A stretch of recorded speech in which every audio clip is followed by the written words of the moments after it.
Oi, oi, oi! Seja muito bem-vindo, seja muito bem-vinda a mais um episódio do nosso podcast Mentes Brilhantes. E hoje temos um tema e tanto. É um tema que mexe com muita gente: medo da matemática.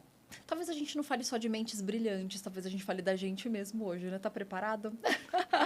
De onde será que esse medo vem? Por que é que tão cedo, desde tão cedo, as nossas crianças já têm medo de aprender matemática, de aprender números, de se deparar com tudo isso? A gente precisa entender como é que esse ciclo começa e como quebrar esse ciclo. E para a gente falar então desse assunto, eu tenho o grande prazer de receber psicopedagoga bilíngue Maria Vitória, que tem uma experiência incrível com o ensino bilíngue internacional e pesquisa estratégias para tornar o aprendizado da matemática mais acessível para as crianças neuroatípicas. Seja muito bem-vinda. Obrigada, Cia. É um prazer estar aqui, especialmente para falar desse tema, que é, super necessário. Super necessário. A gente tem dois grandes lugares, né? Você como educadora, então ali em frente de sala, ensinando a matemática, né? Sim. Hoje, na vida clínica, ajudando as crianças que lá na sala de aula não conseguem aprender a matemática por alguma razão, né? Como que você contextualizaria esse início de ciclo? O que está acontecendo? De onde vem esse medo tão histórico? Eu acho que a primeira coisa que a gente precisa pensar é que esse medo vem de gerações passadas ainda, né? Então, a gente tem, desde sempre, aquela história de a matemática é só para pessoas muito inteligentes, a matemática é só para pessoas que são, assim, acima da média. E aí a gente vai perpetuando esse pensamento de que nós não somos capazes de aprender a matemática, porque eu sou esse ser extraordinário que vai conseguir? Sim. Será? E aí, a gente já cria um bloqueio, né? A gente já cria um bloqueio emocional. É muito interessante quando a gente pensa que esse medo da matemática desperta em nós o mesmo sentimento de um animal te atacando, de um assalto acontecendo. Eles vão ali na mesma parte do cérebro e ativam um mecanismo de defesa que faz com que a gente tenha taquicardia, enjoo, suor. Os mesmos sintomas da ansiedade. Total. Inclusive, a ansiedade matemática é um fenômeno hoje, já é estudado como, de fato, esse nome mesmo, ansiedade matemática. Porque realmente é um fenômeno, assim, a parte da aprendizagem. Eu percebo muito avaliando crianças neuroatípicas. E uma coisa que eu não falei, eu tenho um grande prazer, além desse bate-papo com a Maria Vitória, de estarmos lado a lado no nosso dia a dia. Sim. No Espaço Eros. Então, Maria Vitória é psicopedagoga do Espaço Eros. E depois, quando eu termino a avaliação neuropsicológica e os pacientes vão para você iniciar o tratamento e habilitação cognitiva, a gente tem não só esse lugar cognitivo para ajudar, que eu quero que você conte um pouco para a gente disso, mas também emocional, então, né? Não vai adiantar só a gente reabilitar um processamento da informação visual, que também vai impactar lá a capacidade de operacionalizar uma conta matemática, mas se essa criança continua, esse adolescente, né, continua entendendo que a matemática não é para ele, como é que ele vai aprender, né? Como que ele vai aprender? Hoje a gente tem estudos que dizem que a aprendizagem se dá com 4 pilares. Tá. Autonomia, pertencimento, competência e motivação. Então, se eu entendo que eu não faço parte desse público que consegue atingir ali a excelência em matemática, eu já não tenho pertencimento. Consequentemente, eu não vou ter motivação e a aprendizagem não vai ocorrer. A menos que a gente quebre esse ciclo e a criança, adolescente, entenda que ele pertence sim àquele lugar, que esse lugar é para ele também. E ele se motive com esse aprendizado, né? Tire essa resistência de medo de errar, tira essa ideia de que a matemática é uma ciência exata, portanto, não há espaço para erros. Isso não existe. Muito pelo contrário, é no erro que a gente aprende quando a gente está falando aí de matemática e de várias outras coisas, né? Claro. É no erro que a gente acaba construindo, recalculando essas rotas, construindo estratégias, super, super essencial. Então, quando a gente recebe, né, esse plano de tratamento clínico, claro que a gente olha para a parte cognitiva, que é fundamental para a aprendizagem da matemática, mas a gente também precisa olhar para essa parte emocional, no sentido de capacitar essas crianças para que eles se sintam capazes de aprender a matemática e de estar nesse lugar, né? Sim, sim. De alguma forma, olhar para esses pilares da aprendizagem, né? São 4, isso é muito curioso, porque um deles é a competência. Né? Então, não ter tanta expertise na matemática é um pilar quando temos 3 pilares que podem favorecer a aprendizagem, né? Exato. Agora, eu também fico pensando, temos aqui dois grandes lugares, né? O lugar da criança e do adolescente que tem a dificuldade para aprender a matemática por outras razões, Sim. seja pela ansiedade, pelos medos, pelas crenças, enfim. As crianças que, de alguma forma, já experimentaram e aí o acúmulo dos fracassos vão construindo aí essa crença, né? Sim. E nenhuma delas, mesmo com muita dificuldade, significa que elas tenham um transtorno. Então, existe o transtorno específico de aprendizagem da matemática, que é a descalculia, mas ter dificuldade com a matemática não significa ter um transtorno de aprendizagem. Não. Qual que é a diferença, até para, enfim, quem tem essa dúvida, eu percebo muita essa questão do pilar autonomia. Sim. Muitas crianças e adolescentes precisando de aula particular de matemática, né? Que de alguma forma é um roubo da autonomia, mas que eu entendo que muitas vezes é necessário, né? Sim. Agora, quando é uma dificuldade de aprendizagem, quando se torna um transtorno? Uma dificuldade de aprendizagem realmente vem aí desses outros pilares que a gente precisa olhar e entender se a criança, enfim, está motivada, se a criança percebe que ela é capaz de fazer aquilo, vem desse lugar, às vezes até uma dificuldade específica, uma falta de compreensão na hora ali da aula, algo assim. Mas quando a gente fala de transtorno, né, quando a gente fala de um transtorno específico de aprendizagem da matemática, a gente está falando aí de uma gama de opções que são dificuldades muito específicas, de habilidades que são inatas. A matemática é feita de habilidades inatas e habilidades que a gente vai adquirindo ao longo da vida. Essa habilidade inata, né, que é a questão do pareamento entre quantidade e número, da gente olhar para 2 grupos e perceber qual tem mais, qual tem menos. Essa é uma habilidade que a gente não ensina, essa é uma habilidade que a gente já tem e aos poucos a gente vai despertando com o estímulo, né?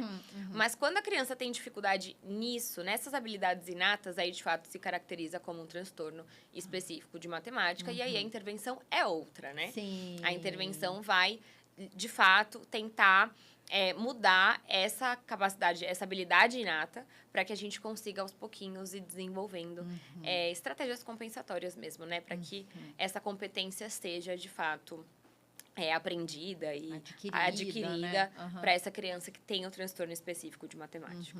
É muito curioso a gente pensar nisso, porque olha só, o seu filho que vai mal na prova de matemática, ele está muito longe de ter um transtorno específico de aprendizagem com prejuízo na matemática, que é o que nós chamávamos até agora há pouco de descalculia. Na verdade, eu continuo chamando, porque transtorno específico de aprendizagem com prejuízo na matemática ficou grande demais. Grande eu continuo demais. falando descalculia, tá tudo bem. Mas no manual diagnóstico, a gente agora tem um outro nome. A descalculia, então, olha que importante. Tem uma questão de uma noção numérica que está impactada, né? Exato. E o que acontece muitas vezes, por exemplo, no TDAH, em outros transtornos específicos de aprendizagem, como a dislexia, ou um transtorno de linguagem, ou um outro transtorno do neurodesenvolvimento, como um transtorno opositor, qualquer transtorno que envolva o neurodesenvolvimento, a chance de impactar a matemática é enorme, porque em todos o impacto executivo existe. E a matemática precisa do componente executivo, né? Com certeza, a matemática precisa, bom, primeiro, né, da memória operacional. Então, a gente precisa ter esse componente, né? A gente precisa ter essa habilidade de conseguir guardar, reter uma informação e manipular essa informação. Para a matemática, isso é essencial, que, né, a memória vem nessas funções executivas. Quando a gente pensa também em controle inibitório, por exemplo, de eu me deparar com um problema grande, com uma coisa que a princípio eu li, não entendi, mas eu preciso me acalmar e eu preciso ir passo a passo, respeitando esses passos. Super importante também, né? E quando a gente pensa em processamento da informação, essencial para a matemática. Essencial. Tanto o processamento dessa informação numérica, quanto o processamento da informação do contexto que aquela matemática, que aquela conta está inserida. É muito diferente a gente fazer uma conta no estilo Arme e Efetue e a gente fazer, de fato, uma interpretação ou uma correlação com o dia a dia, por exemplo. Sim. É muito diferente, né? Então, esse processamento da informação, tanto auditiva, né, na parte ali da aula, na parte da explicação, quanto visual, na parte de manipulação mesmo, é muito importante para a aprendizagem matemática. Quando você fala sobre essa especificidade executiva na matemática, me remete, por exemplo, ao TDAH, quando você fala precisa ter processo, precisa ter um passo a passo.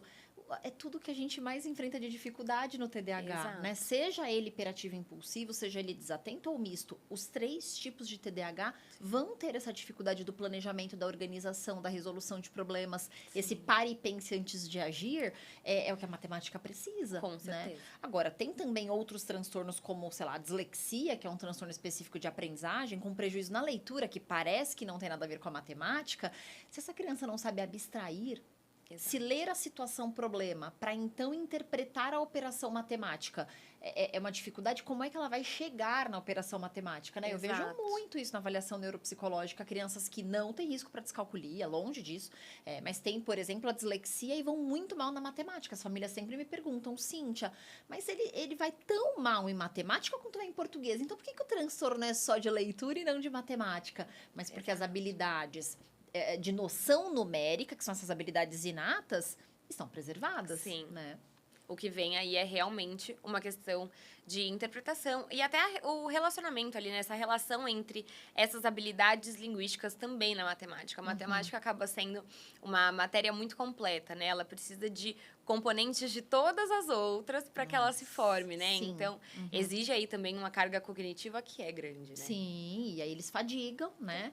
Uma vez cansados, eles vão evitar, os comportamentos disruptivos começam, pronto, virou uma grande bola de neve. Exato, né? e aí já cria o muro, aí vem a ansiedade matemática, já vem aquela coisa de eu vou entrar em contato com isso, não vou conseguir fazer, então não vou entrar em contato, prefiro não. É isso. E acaba virando uma bola de neve, né? Não Sabe tem uma coisa jeito. que eu vejo muito? A gente está falando o tempo todo, né, ou até agora, sobre a aprendizagem, e eu quero também falar sobre a ensinagem da matemática, mas ainda sobre a aprendizagem, eu percebo muito, por exemplo, a partir do 4º, 5º ano, que tem muita correção, autocorreção.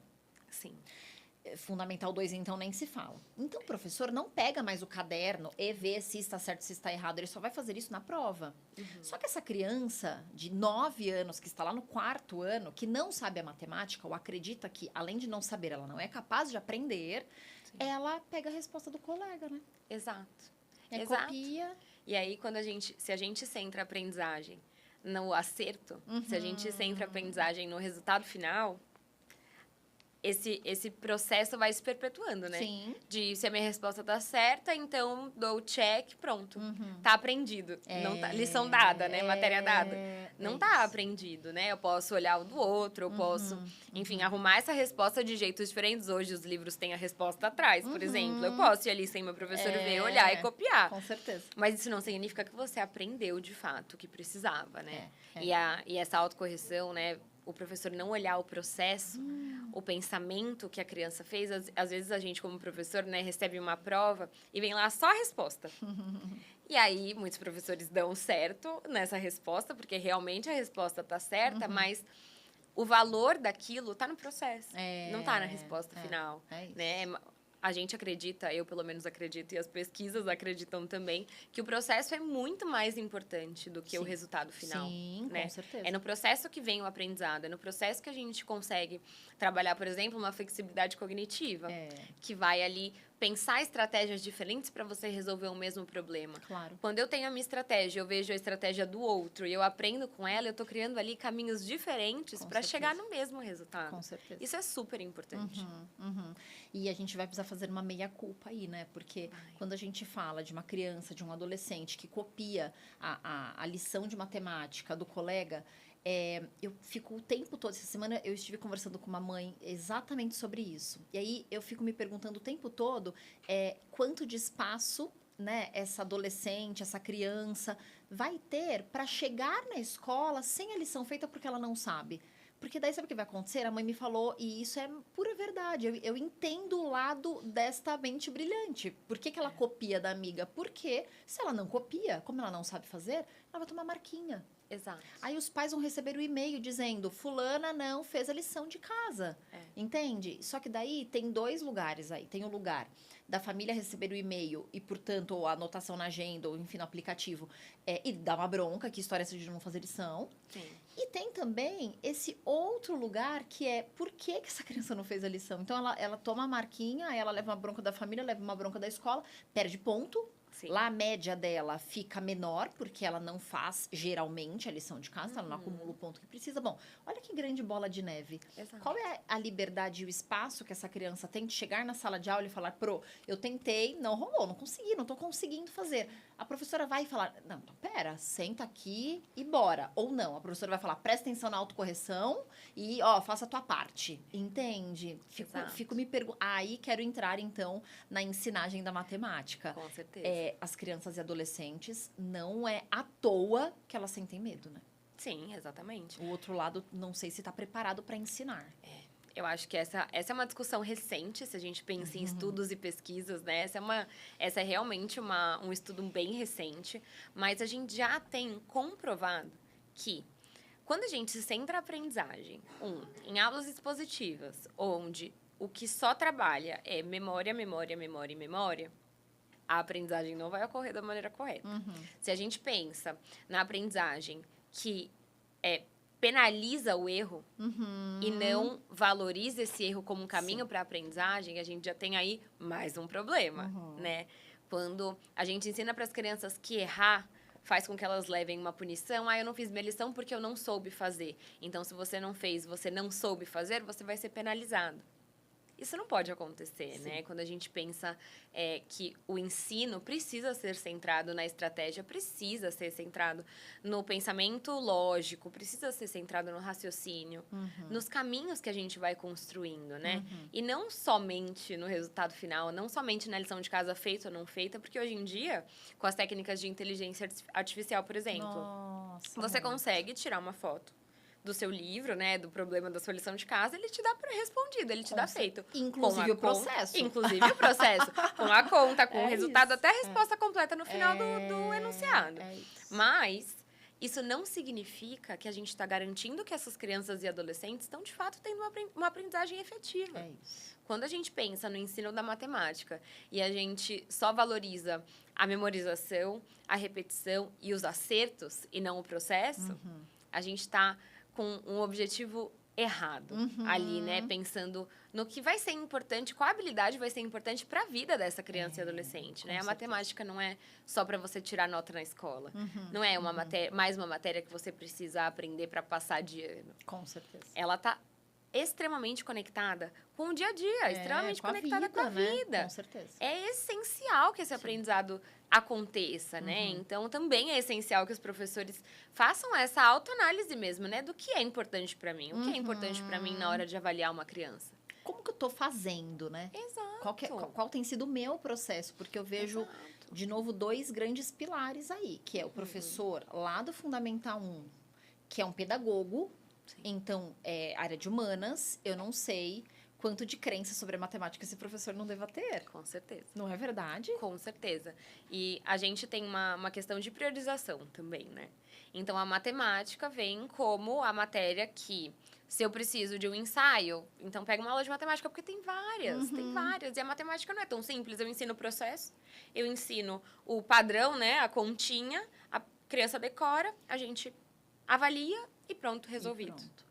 E não é bem assim, né? Não é bem assim que Mas essa talvez seja uma evitação acontece. do pedagogo, né? Porque talvez ele também tenha uma crença ali sobre a matemática que Exato. faça com que ele prefira se distanciar dela, né? E vamos pensar aqui, né? Que os pedagogos de hoje são pessoas que estudaram ali 10, 15 anos atrás na escola com métodos de ensino extremamente tradicionais. Com certeza. Então, se eu tenho uma evitação com a matemática, quando eu de fato tenho que entrar em contato com ela, eu vou reproduzir a maneira de ensino que foi feita comigo. Com que certeza. hoje a gente também já sabe que tem os seus prejuízos, né? Tem as suas falhas, o método tradicional tem as suas falhas. Então, quando a gente vai reproduzindo esse padrão, é isso. De novo, a gente está perpetuando uma questão muito séria, né? Pensando nessa aprendizagem, mas a gente vai perpetuando e não quebra o ciclo, né? Não quebra o ciclo, porque daí o outro lado, que é o professor do Fundo 2, que daí é o especialista em matemática, ele fez uma licenciatura em números. Sim. E aí as habilidades e as estratégias de ensino não sei se tem uma disciplina de estratégias de ensino de sala de aula para 6º ano, para 7º ano, entende? Não tem. Isso. A gente tem, de fato, aulas de didática, né? Mas diz muito mais sobre oratória e sobre como que essa aula expositiva vai funcionar do que sobre o processo. Eu tive o grande prazer de ter um professor na universidade que foi, assim...